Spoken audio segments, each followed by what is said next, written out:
রহমতে শ্রমিক দলের সামনে অন্তত পক্ষে খারাপের মতো বাঁচেনি নাই এই শক্তি কিন্তু আল্লাহ রহমতে আর শ্রমিক দল কোন আছে শ্রমিক দল এখন একটি বই হজরত নমাজের পরে একটি বই হারাটা আন্দোলনকে কেন্দ্র ফলাফল শেষ পর্যন্ত 10টা পর্যন্ত দিয়ে দাহন করিব এদিন প্রয়োজন বুঝে যারা বিশ্বাস্থান চাই রুটি পানি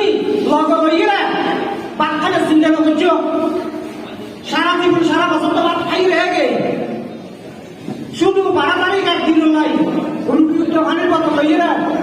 আল্লাহ নাম লই কেন্দ্রটা হারা দাহন করিব আর শ্রমিক করেছে কিনা বলে বাংলাদেশের অনেকে পারে বুঝাইলে আমি শেষ নকরি পরিশ্রমিক একমাত্র আছে আর বাংলাদেশের শ্রমিক এই পর্যন্ত আর বক্তব্য শেষ করলাম। আসসালামু আলাইকুম ওয়া রাহমাতুল্লাহি ওয়া বারাকাতুহু।